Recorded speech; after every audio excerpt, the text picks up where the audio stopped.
اعوذ باللہ من الشیطان الرجیم، بسم اللہ الرحمن الرحیم۔ تسبیح اللہ تعالیٰ کی، درود و سلام آخری نبی حضرت محمد صلی اللہ علیہ وسلم پر۔ میں رائے عابد علی کھرل راست نقطہ کے فورم سے حاضر خدمت۔ میرے دیکھنے اور سننے والوں کو سلام۔ آج کا ہمارا موضوع ہے کہ لوگ کاروبار کرنے کی بجائے پلاٹ خریدنے کو کیوں ترجیح دیتے ہیں۔ اگر ہم تاریخ کا مطالعہ کریں تو ہمیں اندازہ ہوگا کہ کاروباری لوگوں کی اہمیت، یعنی صنعتیں لگانے والوں کی اور عام تجارت کرنے والوں کی، الگ ہوتی تھی۔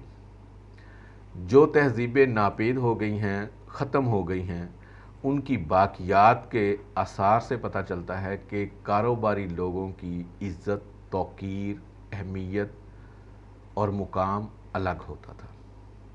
ہر علاقے کا حکمران تاجروں اور صنعت کاروں کے مال، جان اور مصنوعات کی حفاظت کی ذمہ داری لیتا تھا۔ نہ صرف حفاظت کی ذمہ داری لیتا تھا بلکہ ان کو مراعات بھی دی جاتی تھی، اور اگر ان کا سامان ناگہانی طور پر چرا لیا گیا ہو یا چھین لیا گیا ہو تو ان کو اس کا معاوضہ بھی دیا جاتا تھا۔ اتنے ناز نخرے کیوں اٹھائے جاتے تھے؟ کیونکہ تاجر نے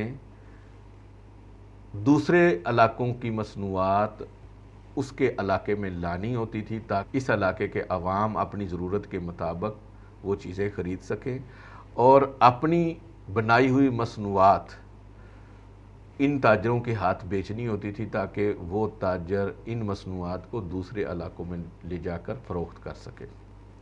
یعنی کہ اس علاقے کی جو مقامی پیداوار ہے اس کو تبدیل کر کے قیمتی بنانا ہوتا تھا۔ جیسے آج کے دور میں اگر ہم لیں تو صنعت ہے شوگر انڈسٹری، تو گنا ہمارا پنجاب کا ہے اور اس سے چینی بنائی جاتی ہے۔ تو صنعت کاروں کو اس لیے اہمیت دی جاتی تھی کہ وہ اس علاقے کے مال کو قیمتی بنا کر فروخت کرتے تھے۔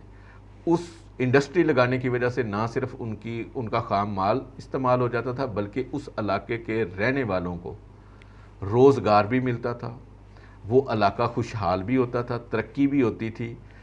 اس طریقے سے دوسرے علاقے کے رہنے والے لوگ اور تاجر اس شہر، اس علاقے کی طرف امڑے چلے آتے تھے، کیونکہ اس علاقے کے حکمران نے تاجروں، صنعت کاروں اور عوام کو یقین دہانی کرائی ہوتی تھی کہ کوئی بھی ان سے چھینا جھپٹی نہیں کرے گا، بھتہ وصول نہیں کرے گا، کوئی بھی ان کے ساتھ لڑائی جھگڑا نہیں کرے گا۔ اگر ہم پاکستان کی تاریخ میں جھانکیں تو 1960 کی دہائی تک پاکستان میں صنعتی ترقی ہو رہی تھی، ایکسپورٹ میں اضافہ ہو رہا تھا۔ China, Japan, Korea, Indonesia, Malaysia وغیرہ پاکستان کو ایشین ٹائیگر بننے کی پیشن گوئی کر رہے تھے۔ پھر اغیار کی سازش کامیاب ہو گئی۔ اس وقت پاکستان کے کرتا دھرتا، جو پاکستان کے چلانے والوں کو یہ بتایا گیا کہ صنعت کار چور ہوتے ہیں، ڈاکو ہوتے ہیں، لٹیرے ہوتے ہیں، ان کو ماں، بہن، بیٹیوں کی گالیاں دینا اور ان کا مال چھیننا عین ثواب ہے۔ صرف ایماندار وہی ہے جو ملازمت کرتا ہے، چاہے وہ مہینے کے لاکھوں روپے رشوت لیتا ہو، لیکن پھر بھی وہ ایماندار ہے، باقی سب غدار وطن ہیں۔ اس جھٹکے سے ابھی سنبھلے نہیں تھے تو پھر ایک محکمے کے لوگوں کو ہر ترقی اور ریٹائرمنٹ کے اوپر پلاٹوں کا سلسلہ شروع ہو گیا۔ پلاٹوں کو صنعت کا درجہ دیا جانے لگا اور اصل صنعت کو پس پش ڈال دیا گیا۔ اب صورتحال یہ ہو گئی، ایک صنعت کار کے اگر 2 بیٹے تھے تو جو جینیس تھا صنعت میں، جس کو اس کا باپ چاہتا تھا کہ وہ صنعت میں آگے بڑھے اور کاروبار سنبھالے، اور دوسرے بیٹے کو وہ کہتا تھا کہ یہ نکما ہے، سویا رہتا ہے، ہر وقت ادھر ادھر گھومتا رہتا ہے۔ جب وہ صنعت کار وفات پا گیا تو جو بچہ جینیس تھا صنعت لگانے میں، کاروبار کرنے میں، اس نے وہ کاروبار سنبھالا اور دوسرے بیٹے نے اپنا حصہ لے کر الگ ہو گیا۔ اب یہ صورتحال ہے کہ وہ جو کاروباری بندہ ہے وہ 30 کروڑ روپے کی صنعت لگا کے کاروبار کر رہا ہے اور سال کا 1 کروڑ روپیہ کما رہا ہے، جبکہ دوسرا بیٹا جو نااہل تھا، جس کا باپ بھی اس کو نااہل کہتا ہے، وہ 30 کروڑ کے پلاٹ خریدتا ہے، صبح شام سویا رہتا ہے، سگریٹ پھونکتا ہے، چائے پیتا ہے، دوستوں کے ساتھ گپے لگاتا ہے، ادھر ادھر گھومتا ہے۔ وہ کاروباری بندے کی طرح یہ نہیں ٹینشن میں ہوتا سارا دن، اور رات کو بھی وہ یہ نہیں سوچتا کہ کاروبار ایکسپورٹ کیسے کرنا ہے، امپورٹ کیسے کرنا ہے، آج میں نے گیس والے کو بند ہوگی تو وہ کیسے آن کروانی ہے، بجلی کیسے آن کرانی ہے، لیبر کو کیسے میں نے مینج کرنا ہے، بلکہ وہ انجوائے کر رہا ہوتا ہے، اور سال کے اینڈ پہ وہ پلاٹ کی خرید و فروخت کے اوپر 5 کروڑ کما چکا ہوتا ہے۔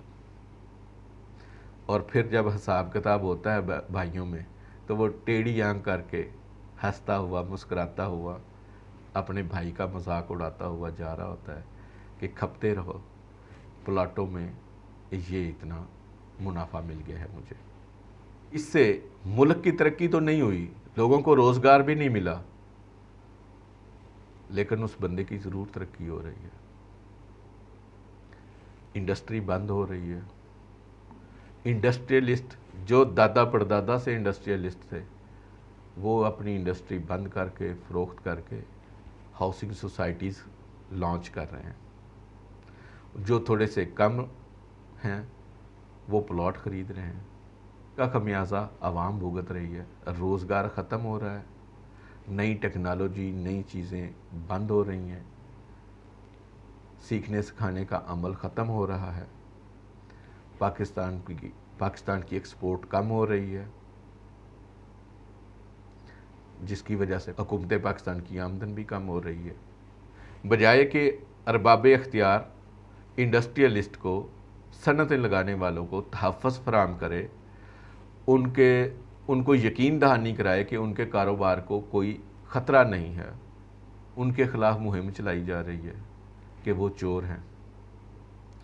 تو جو چور ہیں وہ پاکستان میں بزنس کیوں کریں گے؟ تو اس لیے لوگ کچھ بنگلہ دیش چلے گئے، چاہے بنگلہ دیش میں جو بھی ان کے ساتھ ہوا، کچھ کینیا چلے گئے، کچھ اور بھی کہیں اور بھی چلے گئے ہوں گے۔ وہ بے یقینی ہے کہ جب انڈسٹری بڑھ جائے گی تو وہ ان سے چھین لی جائے گی، یا کوئی بھتہ خور آ جائے گا وہ ان سے فیکٹری کو جلا دے گا، جیسے کراچی میں جلا دی گئی مزدوروں سمیت۔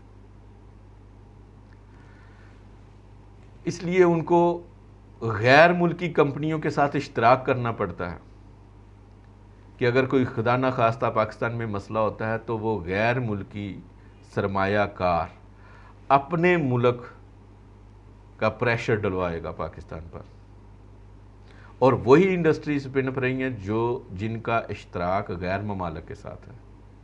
جو پاکستانی انڈسٹری ہے، جو لوکل انڈسٹری ہے، وہ پس رہی ہے۔ اور پھر یہاں پہ بڑا مسئلہ یہ ہے کہ کسی بھی فیکٹری کو، کسی بھی انڈسٹریلسٹ کو، کسی بھی کاروبار کو برابر مواقع فراہم نہیں کیے جا رہے۔ ایک فیکٹری گیس چوری کر رہی ہے یا اس کو سستی مل رہی ہے تو دوسری فیکٹری کو کیوں نہیں مل رہی؟ ایک فیکٹری کے لیے اگر چوری کی بجلی اور چوری کی گیس حلال ہے تو دوسری کے لیے کیوں حرام ہے؟ کیوں صنعت کاروں کو اپنے بال بچے باہر رکھنے پڑ رہے ہیں؟ کیوں ایسا ماحول بنا دیا گیا ہے کہ صنعت کاروں کو اپنی آمدن کا کچھ حصہ باہر کے ممالک میں پارک کرنا پڑ رہا ہے؟ اب مقابلہ ہمارا ہے انڈیا سے، جہاں پہ تقریباً دنیا کی تمام ملٹی نیشنل کمپنیز کے ہیڈ آفسز موجود ہیں، جو موبائل بھی بنا رہے ہیں اور گاڑیاں بھی بنا رہے ہیں خود۔ ہم خواہش یہ رکھتے ہیں کہ ہمارا کاروباری